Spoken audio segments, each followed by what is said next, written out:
Good evening and welcome to Momentous Live, episode 67. I'm Tristan Jutra. I'm William Silver. And I'm Gray Williams. Here we go. Three-quarters of the gang are here. Asia Custody is off, perhaps in another country, in an undisclosed location. We can't tell because we don't want to dox her.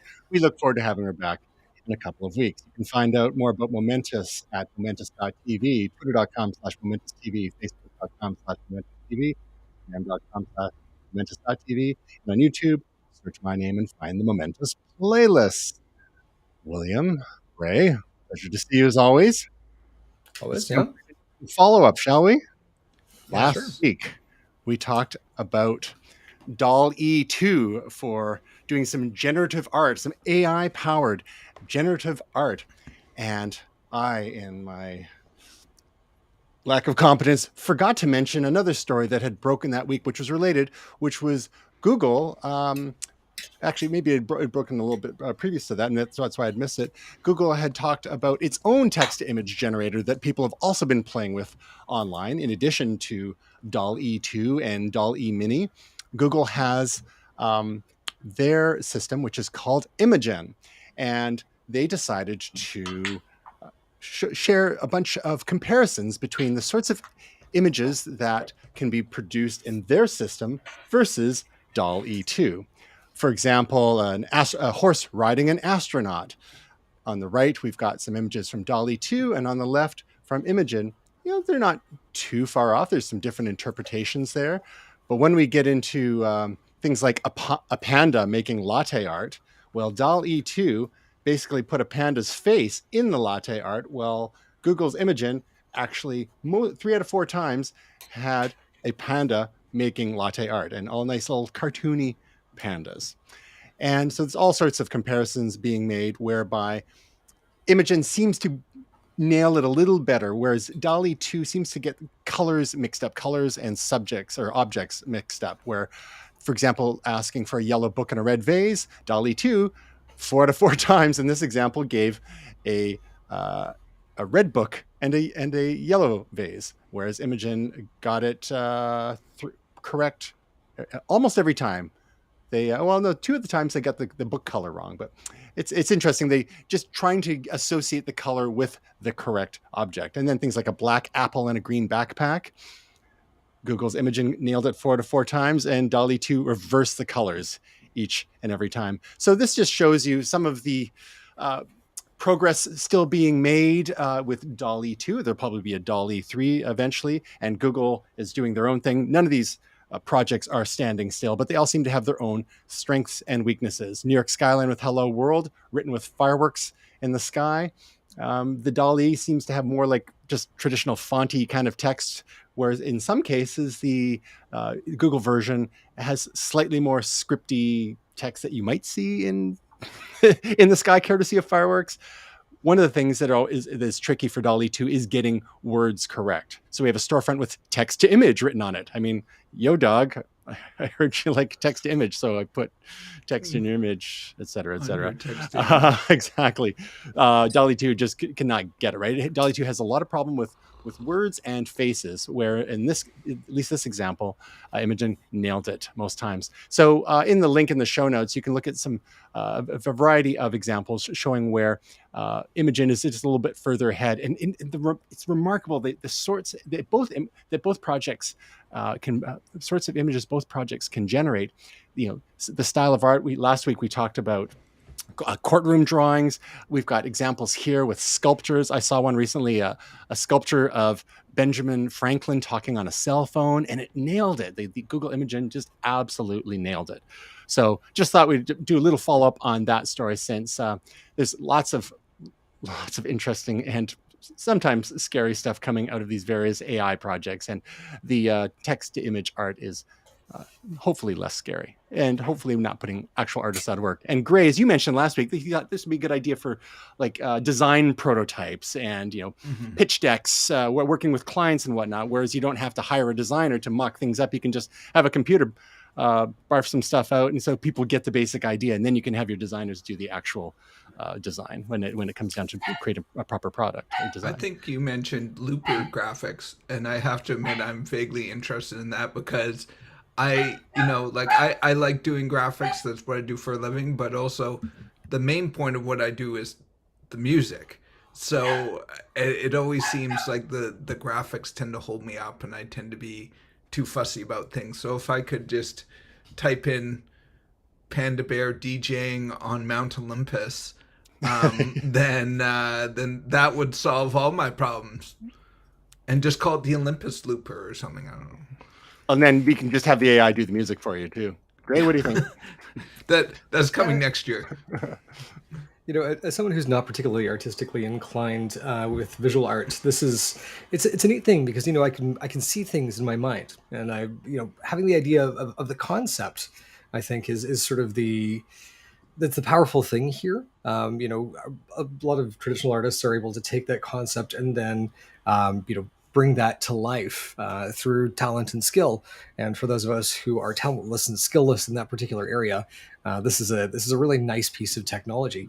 The idea that we're going to replace art with things created by machines, it doesn't really feel like a major concern here. In a lot of cases, when we take a look at things like electronic music, really all it's done is just allowed people to embrace their creativity in new and wonderful ways. So, I'm excited to see what I can do with it. I'm looking forward to playing with both of these a little bit more. I mean, I use an arpeggiator or like sequencing with music. It doesn't mean that's the only thing that I'm using to make a beat. Like there's other art and stuff that goes into it. That's all and I my need. decision making, not just flipping a switch and say vary between these 6 notes over the next 4 bars. Just let that arpeggiator rip. I'll listen to that all night long, Will. Speaking of somewhat feline noises coming from one's body, or not, there's a little bit of other follow-up we have. A few months ago, we talked about Stray, the cyberpunk cat simulator. Well, it is now coming out in July. We've got a new date, and there's a new trailer that dropped, and so especially appropriate for Momentous because it's got video games, it's got amazing production design, it's got robots, and it's got cats. And it's like, that cat better not be in danger or we're going to revolt. Yes. Will, being a cat aficionado, I think you're the current leader in Momentous for a number of cats per household at the moment. What's your take on cat? Is this something that you might be interested in when it comes? I think it's coming to PS4 and PS5, perhaps other platforms too. Yeah, I mean, I think we're all cat aficionados. I may just be currently the one with the most number of cats. But I love the aesthetic of this game. Obviously, I love cats. It's also kind of, from what they've shown, a bit of a puzzler and a bit of a platformer. So I'm all over that. I love that kind of game. And, I just like something that's a little bit different, not just Gears of War with some ripped white guy with brown hair shooting get that cat a Gatling gun. Come on. Yeah. Gatling gun? What you did there. A Gatling gun, nice. I mean, I'd like a Gears of War or something like that once in a while, but it's nice to see something different and people taking a different take on thing and seeing different narratives and coming up with a story where you're trying to discover what's actually going on. So I'm super interested in this game. So we'll see how it actually is. I'm worried that I'm building it up too much, but I love the idea, the concept, and the graphics that they've shown. So hopefully it pays off. Well, it's coming out July 19th for PS4, PS5, and PC. Gray, is this one that's going to be on your shopping list? Yeah, this definitely looks like a PlayStation 5 title for me. Big screen, sit back with the controller. One of my first video games was Alley Cat, which was on the Mac 2, I think. So, yeah, I'm looking forward to this. Quick call back to our Quick call back to our previous story. using DALI 2, which is publicly available. Will, here you go. A Panda DJ on Mount Olympus. Here's 9 different takes on. Nice. Download it for me.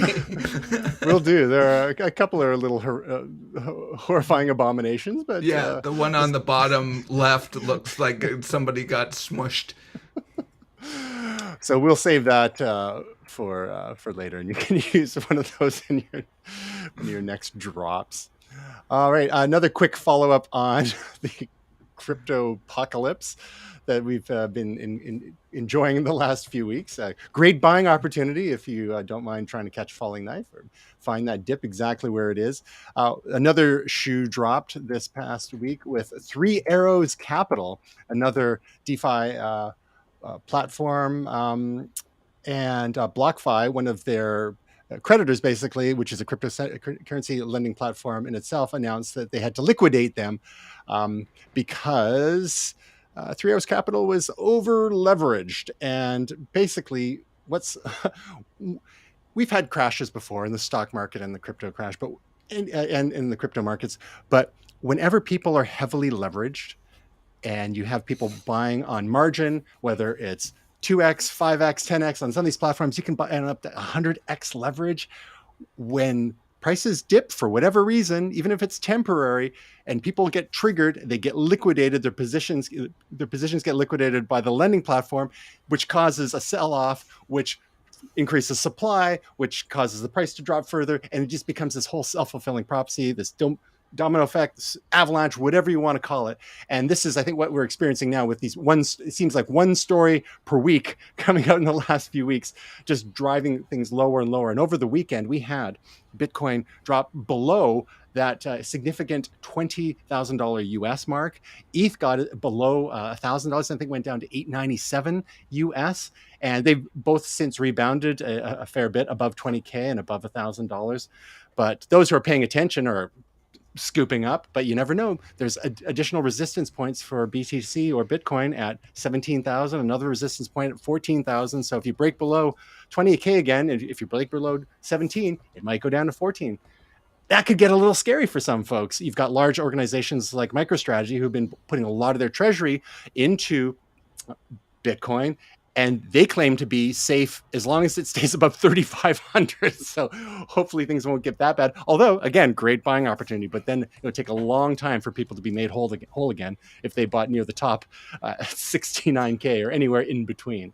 So there's a few different angles to this story that we'll just, again, leave mostly in the show notes, but that we want to touch on very quickly because, of course, people have got all their takes on there. We've got one of the original founder of Doge or Dogecoin, went on the record in one more interviews talking about how he felt that things were a bit of a Ponzi scheme at the moment, or built on a house of cards, a lot of crypto. And he didn't claim that it would never come back, but just with DeFi and so many other exotic instruments that have come to the fore in the crypto world over the last couple of years, that a shakeout like this was basically inevitable. And then we have on the other side, Ethereum founder Vitalik Buterin is basically saying, we've had crypto crashes before. It'll probably come back. Nothing to be concerned about. I mean, he's doing okay because I'm sure he's managed to cash out a certain amount at various highs here and there of his ETH holdings. And he's busy trying to get Ethereum over to proof of stake. And that's the big challenge for Ethereum network in the next several months when it ever finally happens.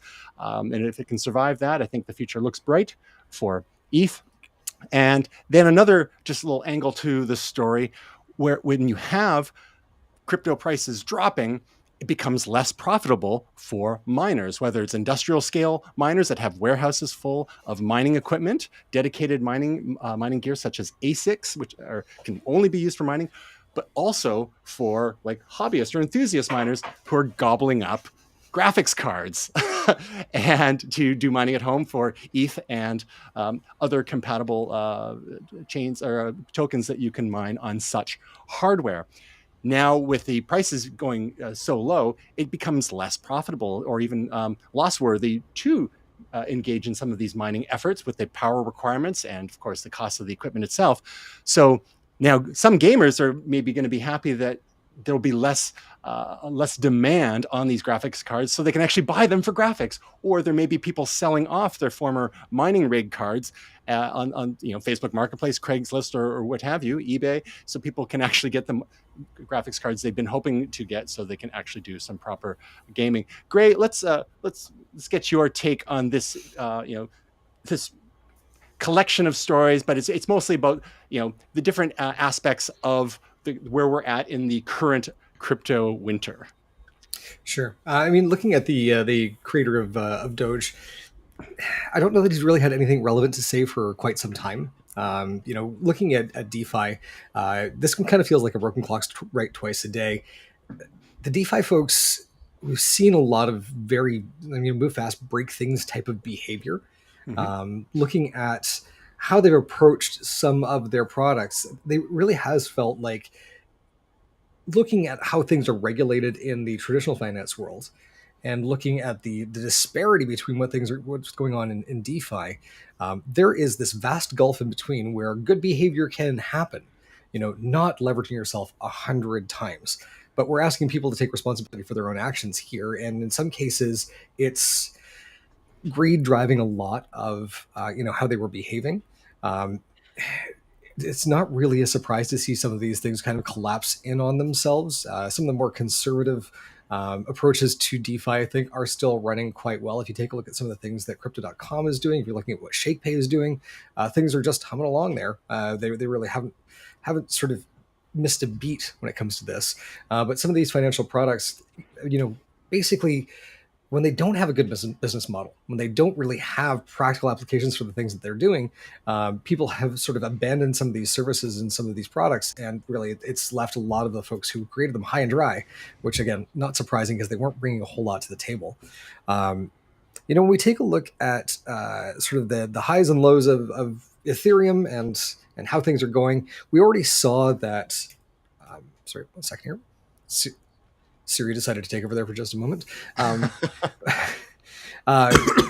We already were starting to see video card prices come down based on the news that we would be moving away from proof of work later this year. One of the more profitable coins is a fork of Bitcoin, which is Raven Coin, and a lot of folks have started to flip over to that.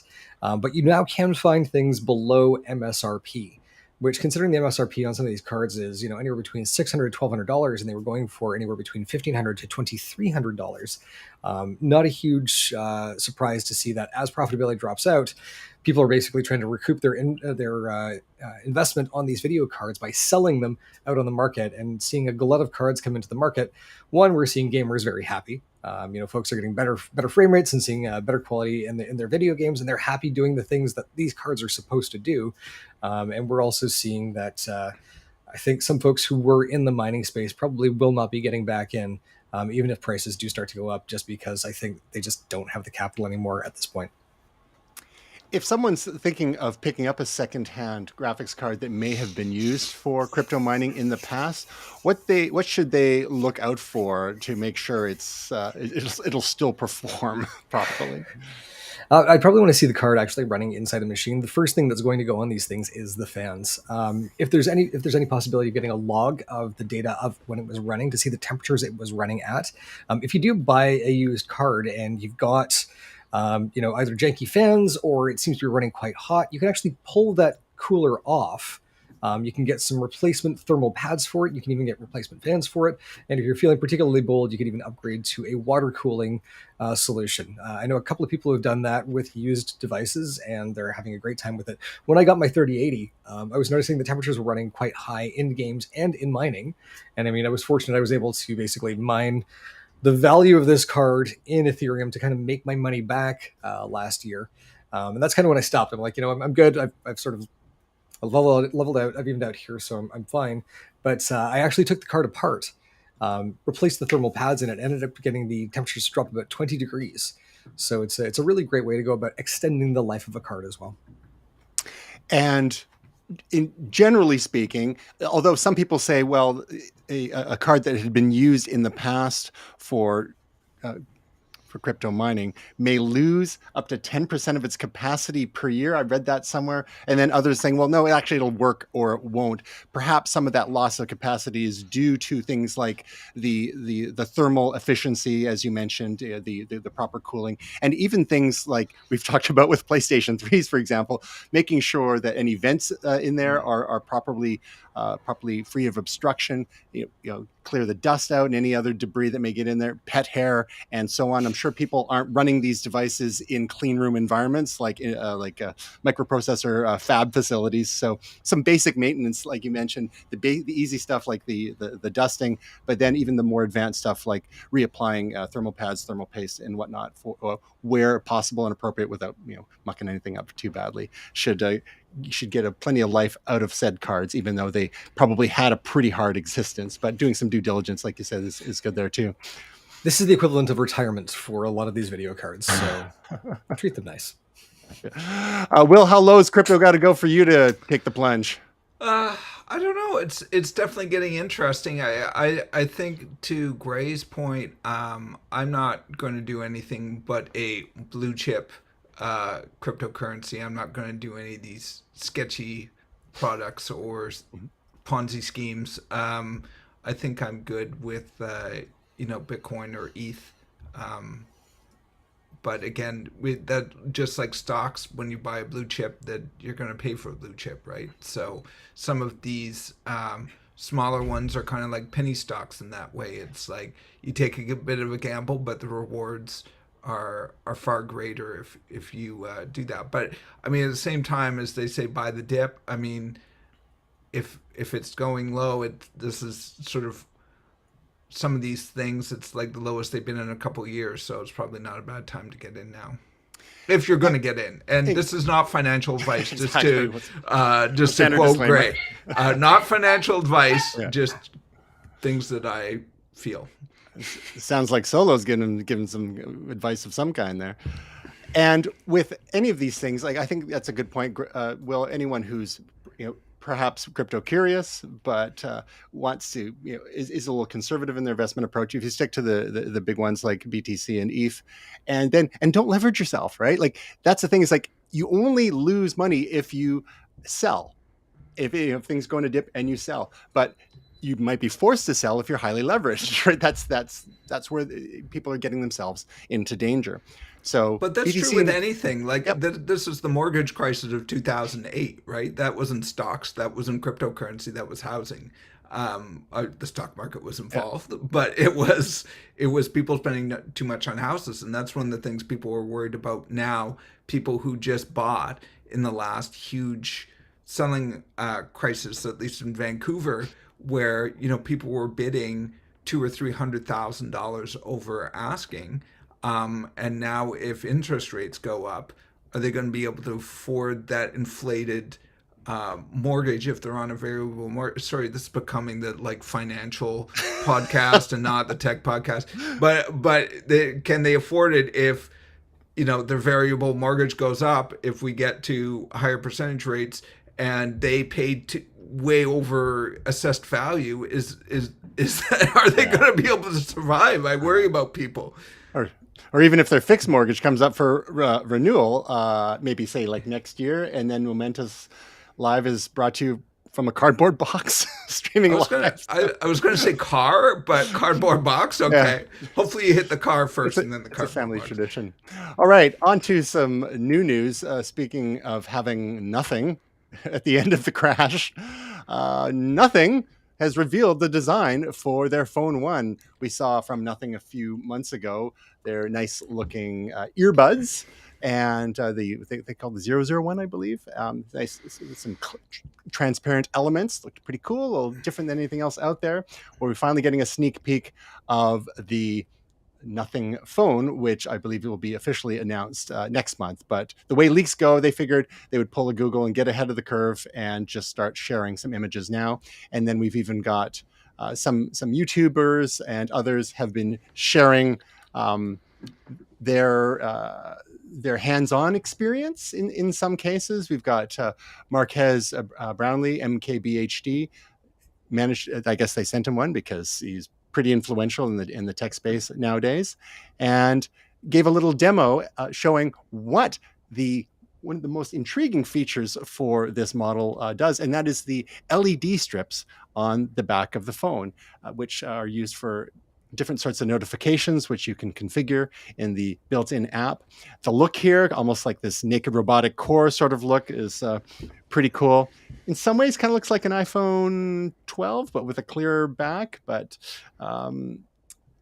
just when you see how the LED strips work, I mean, it's almost like a Tron phone in a way. Gray, what's your like? Do you like the look of this phone? Do you think this is just pure gimmickry, or is this going to have an actual appeal and move some units now that they're finally releasing a phone? I think looking at this in the Android space, it's unique. It's they've really decided to do something different, which I appreciate.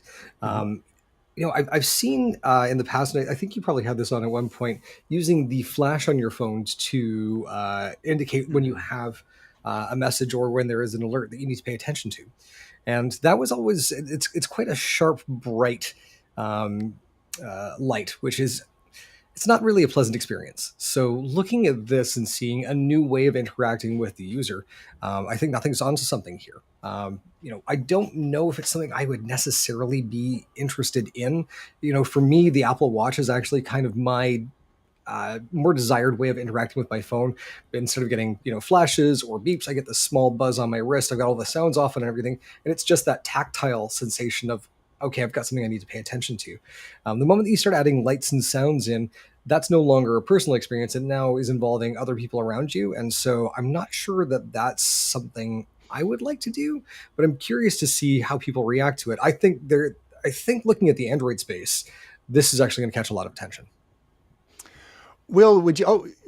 We can see in the clip that's playing now some of the LEDs in action, and some of the various features will come to light here. But Will, do you wish, being an iPhone user and an Apple user with a lot of your devices, that there was a bit more variety, a bit more options in the on the iPhone side of things? Because basically, with the iPhones, we have, in any given generation, we used to have a mini, but it looks like we're not going to have an iPhone 14 mini. We've got the standard, we've got the Pro, small, large. This fall looks like we're going to have regular and max versions of the non-Pro version. That's the rumor.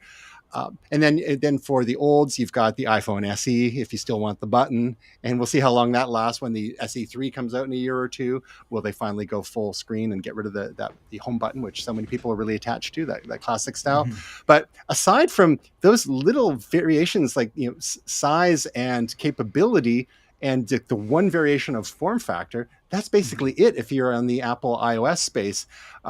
Do you crave some variety of form factor and style, such as we see here and is quite prevalent in the Android space? Are you happy to just remain in the warm, comforting walled garden embrace of Apple and their design choices, which they're making for all of us? I'm not going away from Apple anytime soon for the functionality and for mm-hmm. the ecosystem that I'm already in. I'm very happy with Apple as a company and as a maker of products. I do love the look of this, at least the back of it. I do wish there was a few more options. I know Apple has its whole aesthetic. It's very sort of clean and classic. And subtle. I think in the video they say, it's not going to be too edgy because it's a mass market product. They don't take a lot of risks in that way, at least aesthetically. They don't make something that's super neon yellow or something like that. I mean, they have done stuff like that in the past, but currently they're not doing that on sort of the big expensive phones. Yeah, they'll have like a handful of color options for you. Yeah, a handful, and they're usually pretty muted. Mm-hmm. And they have to come up with names for gray all the time, like space gray and all this kind of stuff. Momentous gray. Yeah, Momentous gray. He's right there. I love this though because it's techie, it's sort of futuristic. I love things like this. I've often thought, why doesn't somebody do a phone with sort of a cutoff corner, like a diagonal corner or something like that, like something a little bit more interesting instead of, as they say, just a glass slab. Mm-hmm. So I think there's a reason why they're curved around the side. There's a design ergonomic reason, but hey, why not just do a diagonal corner on the side just for aesthetic purposes? That can be cool too. Or chop So off all the corners and they can use it in Battlestar Galactica. there you go. All right. Nothing to say now. Okay, but I mean, the cues, the design cues here are real. I mean, it's very iPhone, 11, Yes. 12, 13 ish in these images. So I mean, Apple still has really set the design language for a lot of phones out there. But to Gray's point, you do see a lot of variety in the Android space, and you've got like Asus ROG gamer phones. ROG is like Republic of Gamers, I believe, and they've got all sorts. And some of you got like, I think, liquid cooled phones out there, like all sorts of crazy designs, which look like they were done by 12-year-olds with MS Paint. Some of them, but yeah, just a little bit more variety would be nice in the Apple world, but it's got to make sense for them, right? They're dealing with such huge supply chain Yes. issues, like the volumes that they're cranking out. It's not really in their best interest to do niche models, and hardware is hard. So if these little guys like nothing want to go for it, then all the power to them. But they've got to play in the Android space. But if I had to pick an Android phone, like this one looks kind of cool. Like, Yeah. you know, I mean, they don't want a $1,200 lime green phone with cut corners sitting on a shelf that they can't sell, right? mhm. So if those are worth so much money, they want to sell them. But yeah, I mean, I think where you get to the customizing for me with iPhones is the case. So I just always put a case on with some design or something that I like on Exactly. it. So that's the way I customize it, but it would be nice if there were more options. All right, moving on, we've got a little grab bag of EV stories from the last couple of weeks that I'll just run through them very quickly with an overview. And Gray and Will, if you want to, at the end, sort of cherry pick one or two of these that speak to you that you're kind of interested in, and we can take it from there. So one thing that it hit the news. Well, it's like more of a flashback sort of story with Jeep, as we talked about a few months ago, is starting to tease some of their new EVs and hybrids, and there's one that we're going to talk about in a moment.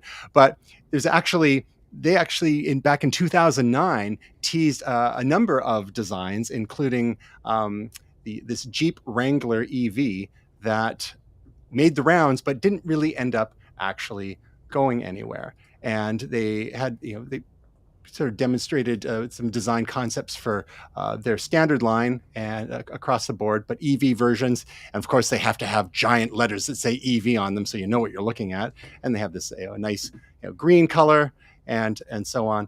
But this week, we've got a new Jeep Grand Cherokee 4xe. This was teased last fall, but at the Milano Monza Motor Show, which is happening, happened over this weekend in Italy, in Milan, we got to see the new Jeep hybrid, which it's pretty conservative looking. It doesn't look like this way out sort of EV designs that we're seeing from, of course, Tesla kind of started it with their sort of bubble cars, and there's a lot of common design language there.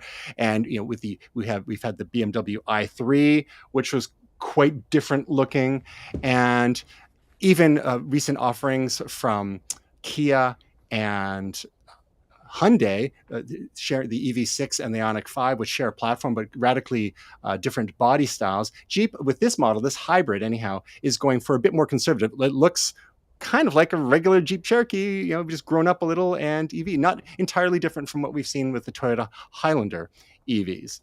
At the opposite end of the spectrum, we've got prototypes from China, such as the Jidu Robo 1, which looks like it's from the future, and some interesting badging, again, kind of in that super aerodynamic style, which is a constraint if you want to max out your fuel economy. But you don't like traditional doors? Well, not only will we do kind of flip up gull wing-ish doors, they're not even that, but then we've got suicide doors as well for the rear. So pretty interesting looking designs there. And then I mentioned the Kia EV6 and the Hyundai Ioniq 5. Well, built on the same platform as those two vehicles is the 2023 Genesis GV60. Genesis is the high-end line of Hyundai, and it's kind of like what Acura is to Honda. So they're making the most of this platform they've built with a different sort of style altogether. I'm getting kind of almost Infinity vibes from this. Although with the it looks kind of like we have an Infinity QX50 from 2015, not entirely dissimilar to this, like a little hatchback crossover dealy. One of the key features in this Genesis model is the split headlamps, and of course we're getting into the territory of 400 kilometers or so range with some of these. Another story this week: Buick is rebranding itself as an electric-only automaker. Not a lot of substance yet, aside from a mock-up here and there. So will this be enough to get younger generations to finally consider Buick and not just granddads anymore? And another extreme example at the other end of the spectrum, this teensy solar EV could be the future of city driving, light electric vehicles, such as the Squad Solar City Car. Now, it looks like a death trap in some respects, but not entirely dissimilar to a smart car, the regular or EV versions. Just a little boxier. It's the kind of thing you would often see gas-powered versions in developing countries, but I think it wouldn't be long until we see stuff like this in European cities with their narrow streets. And after that, we've got further down the spectrum, the Cake Osa electric motorbike, which we're seeing all sorts of options springing up in the world of micromobility, whether it's e-bikes or e-scooters. Gray and I, back in, 2015, we went to the Vancouver International Motorcycle Show and had a look at the Zero motorcycles, one of their models there, and they had only been going a couple of years at that point, and they're still going strong with their full-on electric motorbikes. This is more of a stripped-down, almost utility-style motorbike, and here it's being shown as carrying a surfboard, because why not? We have a video on Zero motorcycles. We did indeed, yeah. So this Cake Osa is a fair bit different than that, because you're not going to be necessarily carrying a lot of passengers on this or going for long rides. It seems a bit more utilitarian. Pop down to the beach. This is the kind of thing you could see some couriers using. A lot of people doing DoorDash, Skip the Dishes, Uber Eats, that kind of stuff as well, and less money to operate than a full-on electric car, even, or of course a gas-powered car. Oh, look, they've got a passenger on this one here. So we'll save the last two stories since they're a little bit more involved for now. But just out of these initial ones, whether it's what Jeep's doing nowadays, what we're seeing out of some radical designs out of China, some pretty conservative but designs from Genesis in Korea, to Buick maybe someday having some cool cars again, to weird little city cars or electric motorbikes. Gray, what jumps out at you from what we've seen here in this little overview? I mean, it's nice to see Jeep go electric with an EV Wrangler. I know a lot of folks who they do the Jeep thing, and I think probably the thing that bothers them the most is the fact that it does consume gasoline and produces hydrocarbons. And there's actually been a lot of talk in circles that I move in of people moving away from brands that won't actually offer an EV option. So I think for a lot of Jeep owners, that's going to be a particularly good one. I know my dad's got a Jeep, and he's been excited to move to something electric over the last couple of years. It's interesting to see, like, even what we're considering sort of radical designs, even with sort of that smaller vehicle, they're not feeling that radical to me. And I'm also seeing some things here, like when we looked at the Genesis, it's talking about facial recognition for the door locks. And I'm kind of looking at it and thinking, okay, great. What I really want out of you is range. I want ease of use. I want a great driving experience. And a lot of this sort of other technology feels a little tacked on, I don't really know that I need to have my car recognize my face. And they're saying, well, we can use things like Turo and whatnot for vehicle sharing. And again, that's great, but did we really need to add a camera to my car's door in order for me to get the most out of it?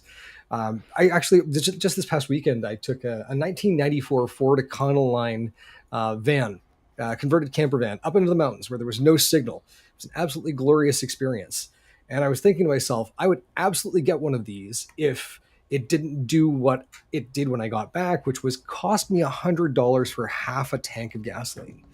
And kind of looking at this and thinking, the practicality of a lot of these vehicles, we're looking at it a little bit with the Jeep, and we're looking at it a little bit with the Genesis.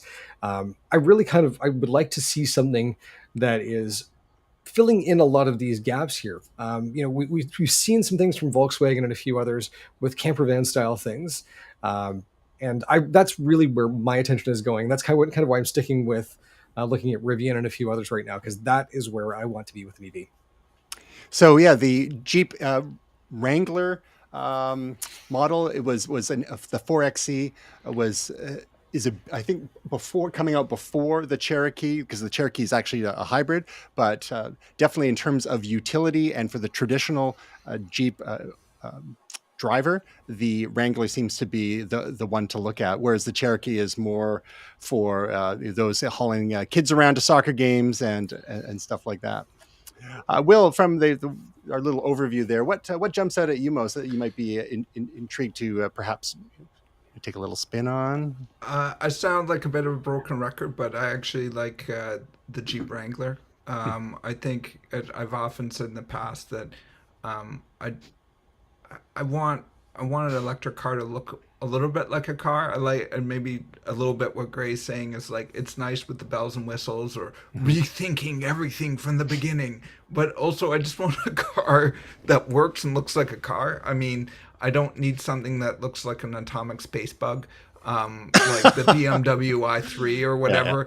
That I'm not going to drive that. And that some people will. That's fine. It's for you. Great.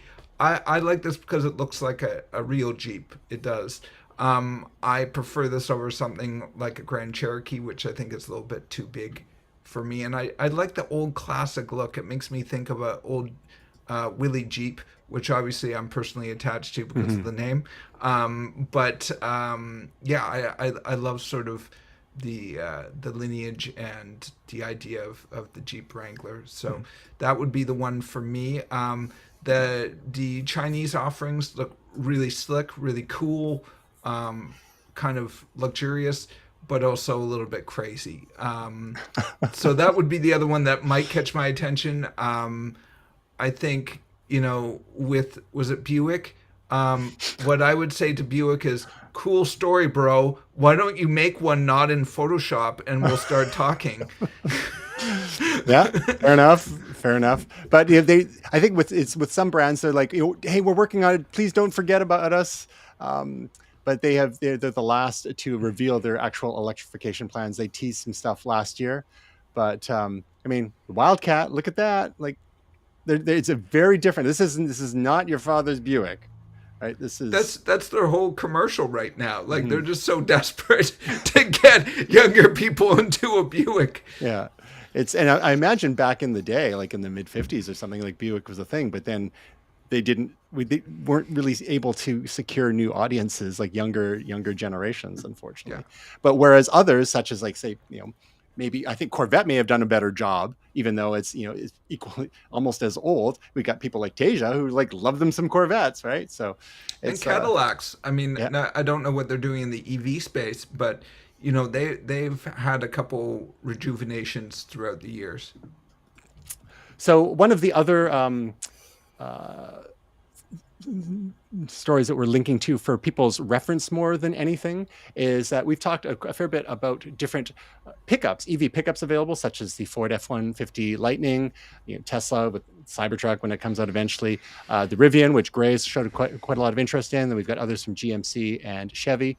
Well, there are some tools arriving on some websites to help you compare the features of these various offerings, because with all these announcements coming fast and furious, it can get a little much. And the pickup truck market is gigantic, but people who drive pickup trucks, unless they're for show, if people are actually doing work with them or even doing things like camping and whatnot, towing.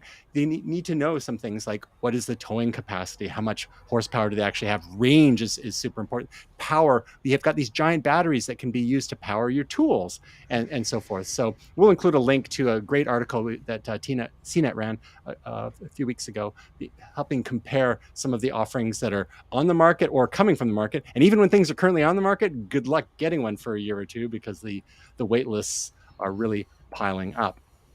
And then one last little story, also from CNET, that is also worth thinking about. With the gas prices getting so crazy in the last several months, starting before the invasion of Ukraine by Russia, but escalating even more so since then. And here in Canada, we've got prices at I've seen them as high as $2.35 per liter, which translates to between $7 and $8 US per gallon.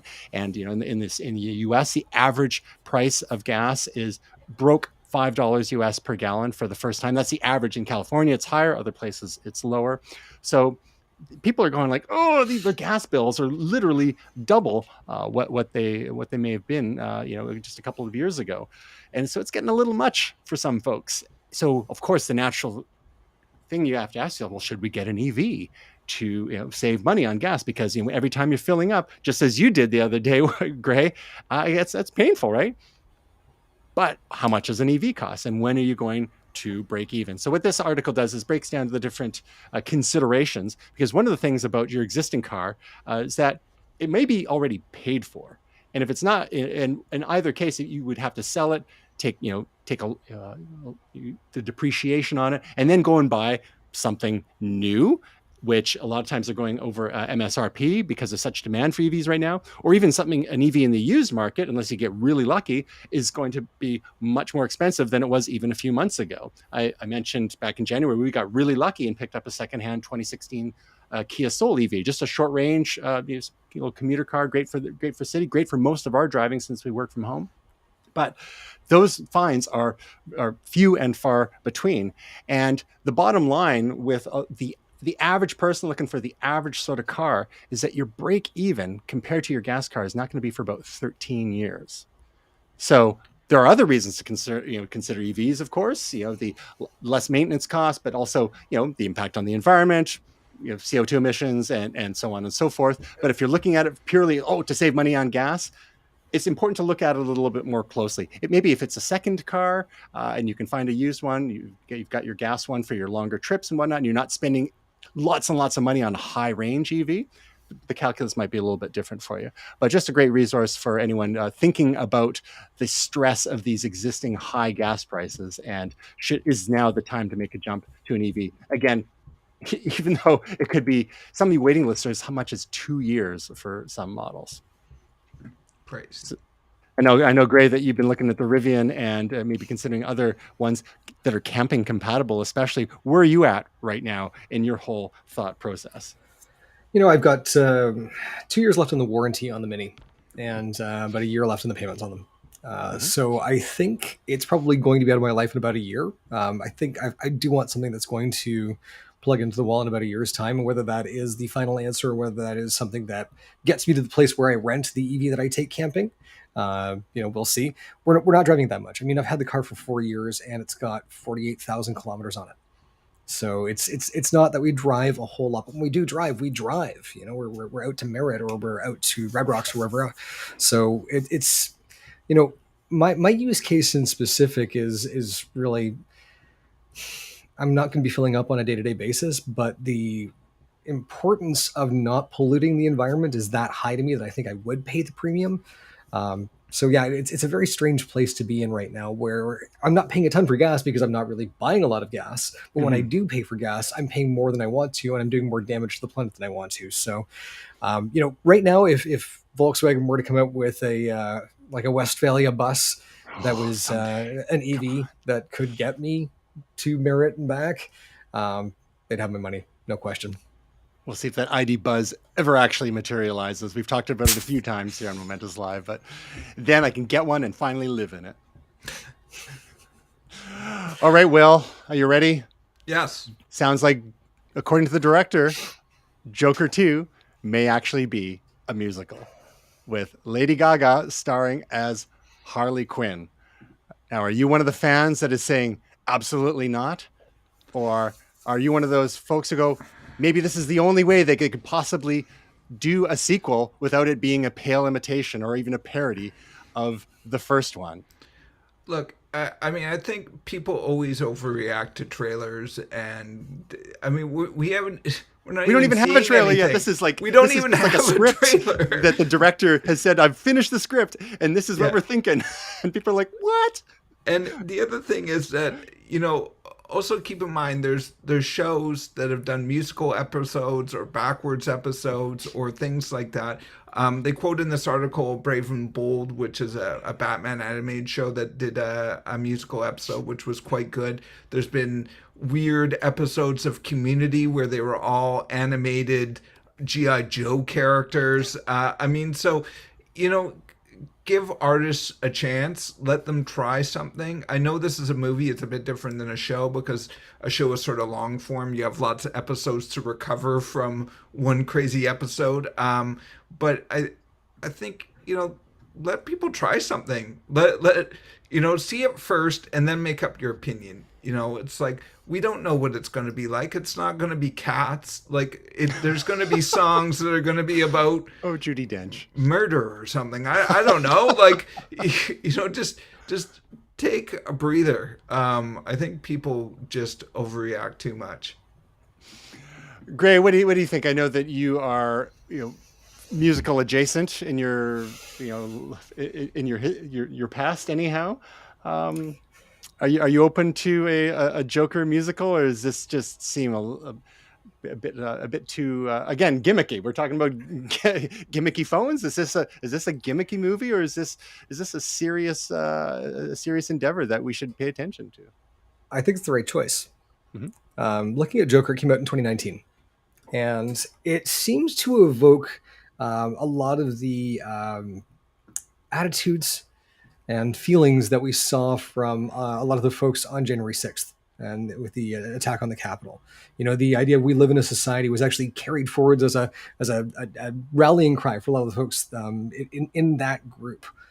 And so for a straight up sequel that continues on the story of Arthur Fleck from that point, I think it's not where we are right now, and I think it's probably not the message that DC wants to send.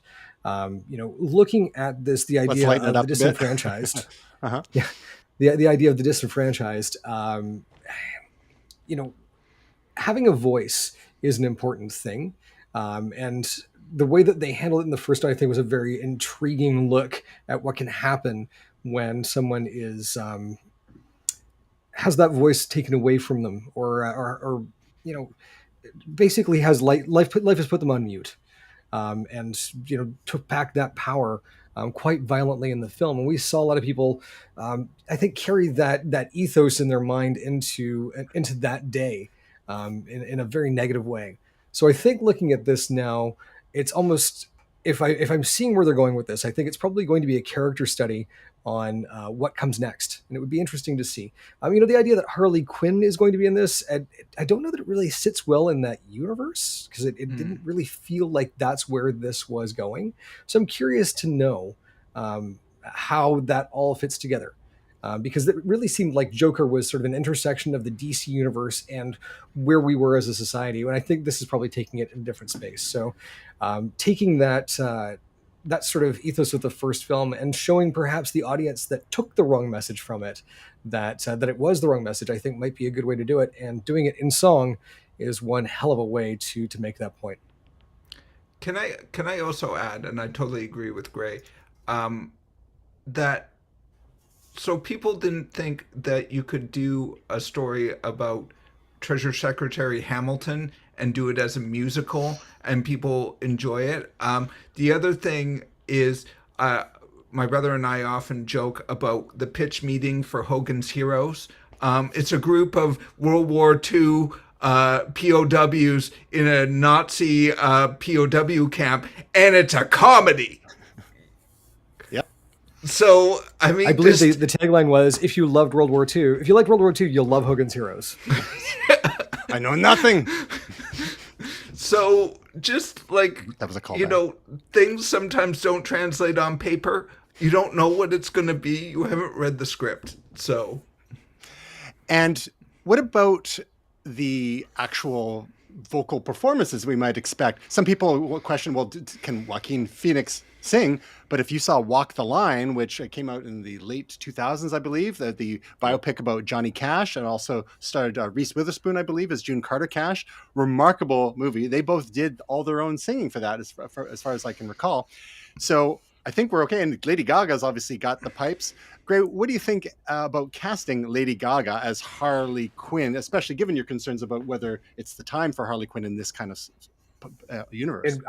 Well, and again, I think if anyone can do it, she can. Gaga's really, she's got chops, and so, and a meat again, dress. it really comes, and it comes down to where the story is going to go with it. And I think, you know what, I'm here for this one. I really am. All right. Well, this could be if it's successful, it could be a trendsetter. What other comic book character should get their own musical movie, or even like it could be a one-off, like a story that you think might be appropriate? What could use the musical treatment and not be totally ridiculous? I mean, it could be humorous, of course. Yes. But do you have any thoughts? What you'd like to see there being? Yeah, I think my mind immediately went obviously to a character like Deadpool or Gwenpool. Oh yes. And I think that could work obviously in a comic regard.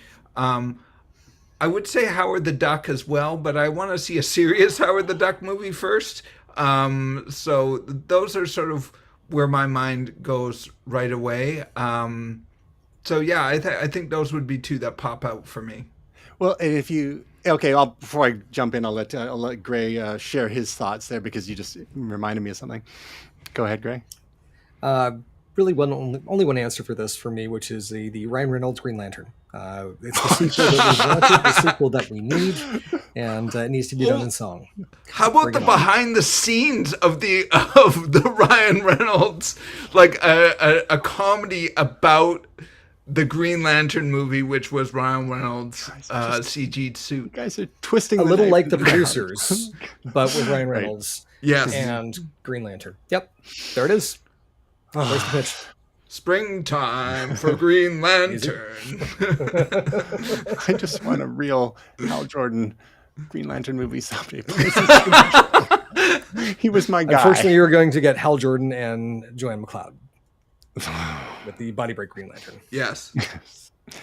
So I could see in some of the existing characters and movies that we've seen from Marvel in the MCU, the ones that could probably pull it off most easily is the Guardians of the Galaxy current Thor Taika Waititi directed world. They've got enough flourish, I think, to be able to perhaps pull that off. Other than that, I'm thinking another DC classic, Captain Carrot and the Amazing Zoo Crew. Oh, there you go. Captain Carrot. Because it's already so ridiculous, it couldn't get any worse. Since you brought it up, I was actually reading an article a couple weeks ago where there's a group of Thor fans that are actually mad about the characterization of Thor in the movies because he's too comical. He's becoming a buffoon, as they say, and he's not that way in the books. But I think it's become its own thing. TJ, Tristan, we've talked about this a bunch, where the movies have become their own thing to a certain extent. And honestly, you want some of the DNA of the characters, but I think that Chris Hemsworth has kind of made it his own, and maybe he has a bit of a comic vibe to him. I did feel that way about Doctor Strange, that he was too jokey in the first Doctor Strange movie, but I thought it was a more accurate depiction in the Infinity Wars movies, the two movies, Endgame. So yeah, I mean, I think people, again, just let people do their creative interpretations as long as it's at the core of the character.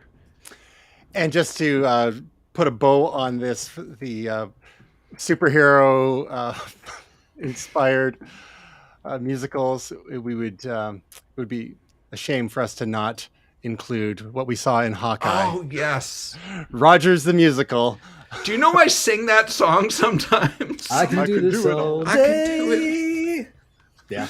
I want to see the whole musical. Oh man, that was, I mean, it was brilliant but terrible at the same time. Yeah. Yep. So And Rogers the $400 a musical, seat. I Yeah. bet you in 5 or 10 years it'll actually be on Broadway. We That'd had be awesome. Spider-Man Turn Off the Dark. Did anyone see Yeah. that? Yeah, so there's a really great YouTube video. I'll see if I can find it for you about just the nature of that particular piece, and it was an absolute disaster. So we should probably. Yeah. Didn't someone die in dress rehearsals or something? Yeah, there was yeah, some I sort think, of tragedy. Yeah. Yeah. yeah. Because they had Yeah. like effects and stuff, and someone died. Oh, yeah, well, I mean, the entire theater had to be like almost rebuilt to accommodate the flying around the theater, and yeah, things didn't go well. So just one other quick entertainment thing. It's something I've been hanging on to for a while. The story's actually from April. It kept getting bumped, and we lost Will for a month as well. But there's a documentary that Alex Winter of Bill and Ted's Excellent Yes. Adventure fame, also The Lost Boys, but he's been a director in his own right for decades now, and he's got a new documentary called The YouTube Effect, which examines radicalization and misinformation. And Will, I know that you are a fan of QAnon and other Not a fan of QAnon. that have emerged online, and you've Yeah. watched one or more documentaries on said phenomena. From what you see from this trailer and write-up on this, is this a documentary you think that you might be interested in checking out? Oh, definitely. I mean, I'm a lover of documentaries, especially ones about musicians, but cultural events that maybe I don't know all that much about. That's why I was interested in that Into the Storm. I'm very much interested in this. I've actually seen one movie from Alex Winter before that he did on child stars. It was quite good. Having been a child star himself, I guess they say your first book is always about yourself. I guess his first documentary was basically about himself. But it was a very fascinating documentary on child stars and the pitfalls and the cultural sort of connotation of them and what it's like being a child star. So I recommend that documentary too if you haven't seen it, but I'm interested in seeing this one.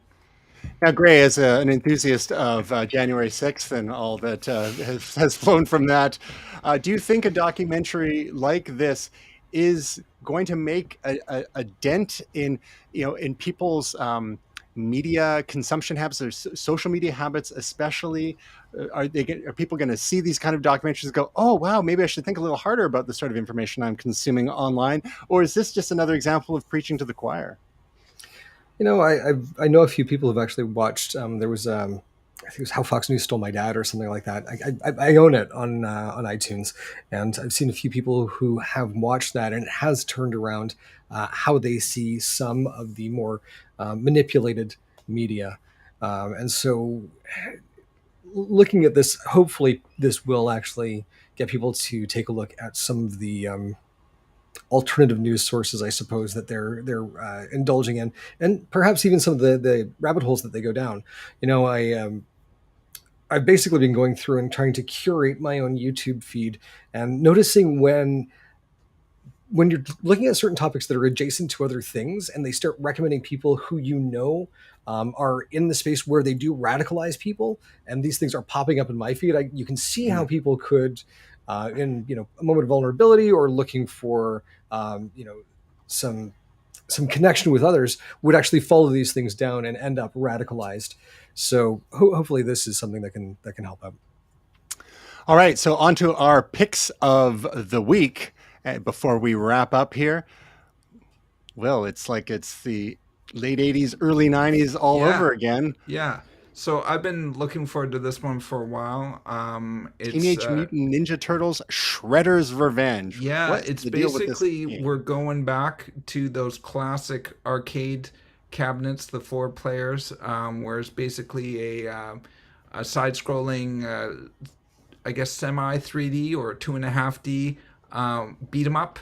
And there's some classic ones, the original Turtles arcade and Turtles, was it Caught in Time or something, or Turtles in Time, something like Turtles in that. Time. Turtles in Time.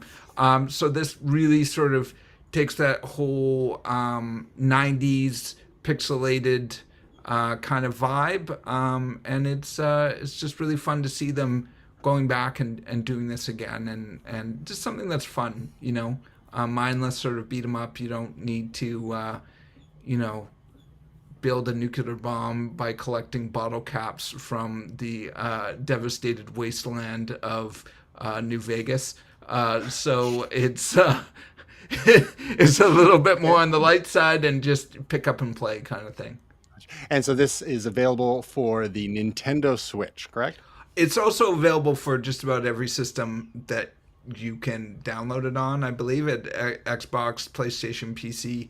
I don't think it's on the Apple Store, but it's just about everywhere else.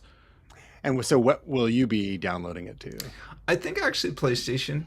PS4? So yeah, PS5 or PS4. PS5. Oh yeah, you're PS5 now too. Yeah. We're all in the PS5 club. Hooray! Yeah. So I think that's what I'll download it for, just because that's the new shiny box. But the Switch is appealing too. It might be kind of hard to play that on the small screen unless you dock it and or you could take it with you. Yeah, take it with you. Great pick of the week from you. Don't have one. I actually haven't watched any new television, played any new games. I've just been playing Destiny. I went into the mountains, listened to some music. That's Books, it. Podcasts? Nope. Anything? January 6th hearings? Yeah, those have been great. Laugh a minute. Laugh a minute. All right then. We got to get Gray to up his media consumption diet a little bit. Or a gadget. I was specifically not doing that this weekend. All right. A tool, a camping tool. Well, when you start either upping the hardware game or the software media game, you know where to find us. I've got something next week that I got to show. Yeah. Looking forward to it. I've got a show that I started watching season 3 a few weeks ago and have been eager to tell y'all about it. And that is Atlanta, which is created and executive produced by and starring Donald Glover, who some of you may recognize from Community, the comedy series from a number of years ago, and or is it Alter Ego Childish Gambino, Lando Calrissian? Yeah, or yes, Lando Calrissian in the Star Wars Solo, a Star Wars story. But Atlanta basically follows the trials and tribulations of 4 friends, basically. One of them is a hip hop artist named Paperboy, and Donald Glover plays Ern, his manager, and then they've got another buddy, Marcus, who is part of the gang too, and then Donald Glover's on again, off again girlfriend, the mother of his child. She rounds out the quartet, and over the course of the seasons, we've seen life in Atlanta and life elsewhere. This current season finds them in Europe on tour with Paperboy. Real fish out of water sort of stuff going on here. It's fascinating because when we started watching it, it was like a look into the lives very unlike our own. And what became clear as we were watching this is that, this isn't just straight up a show about a handful of African Americans and what they're up to. I mean, there are themes quite relevant to that, including race and so obviously, but it actually falls into this genre that people have been spilling some ink on recently called Afro-surrealism. And that makes a whole lot of sense when you think back to some of the episodes that have happened, these one-offs whereby you're like, what even is happening here? This is one almost like gothic horror style episode they had with a character named Teddy Perkins, who basically looked like a late stage Michael Jackson, who was this recluse living in this giant mansion. And it was just this very strange one-off episode. And Teddy Perkins was played by Donald Glover in whiteface. And it was strange and amazing. And there's been other one-off episodes since then too, which people wonder, well, what's going on? Like, where's the gang? But they have their own point to them, and they often will do callbacks in later episodes to them. It is quite a trip. It's available to watch on FX in Canada and also on Disney Plus. So if you're intrigued at all, I would recommend go back to season 1 and watch 3 episodes. I always say with any new show, give it 3 episodes and see what you think after that, because this is a show that just seems to get better and more interesting as time goes on, as you see the craft of this team of auteurs. There's one director that Donald Glover uses quite a lot, named, I believe, Hiro Murai, which is who's directed a number of the quite interesting episodes there. So that is my pick of the week, Atlanta Season 3. And last up, we have projects. Tasia, believe it or not, in her time off, did not produce another YouTube video this week. But Will, you picked up the slack, and you've got something new to share with us. What's it called? Yeah, so I'm liking to dub these Molotov and Friends. So this one is called Everyday Samurai, and got some of my good friends on this one. Some close collaborators with Zakel and Artwork from Montreal. Great producers, also Bean One, Big A T, Boston Crab, Little Bach, and Cube. I think actually just a bit of a smaller collab. I've done some really big collab. It's like my first collaboration was like 39 loops or something, and I had to master all of them. So I'm trying something a little smaller this time. I'm probably going to do a big one at the end of the summer or early fall, but I just wanted a sort of nice little palette cleanser from all those big collabs. And I like to do that once in a while in between my solo loopers, just because I like to connect with people, and I also like to, work off other people and give other people opportunities. I always try to seek out new producers or people that maybe haven't produced in a while, and see if they want to join me on a project. So I really enjoy this one. People seem to like it. So it's a little bit eclectic in styles. Cube is kind of a drum and bass guy from Germany. Rocksteady is also German. They've got very interesting contrasting styles. Zakel is kind of, I don't know what you'd even call it, dubstep or drum and bass. It's very sort of hard and electronic. He's also got some hip hop elements in there, so really enjoy his beats. And so where can people find the latest from Molotov and Friends? Well, it is currently on Table Beats, and Tableist.net, I think, just published it the other day. So it may actually be a web looper as well at this point. It was out for 4 or 5 days on Table Beats. So you can download Table Beats and search for me, Molotov. Beautiful. And I look forward to future looper artwork generated by artificial intelligence. Yes. Pandas on Mount Olympus. All right. Well, that's a wrap, fellas. We still have a couple weeks to go until Tasia joins us again. But it's always great to chat with friends. Well, Yes. Gray, I hope you and everyone out there that your week is truly momentous.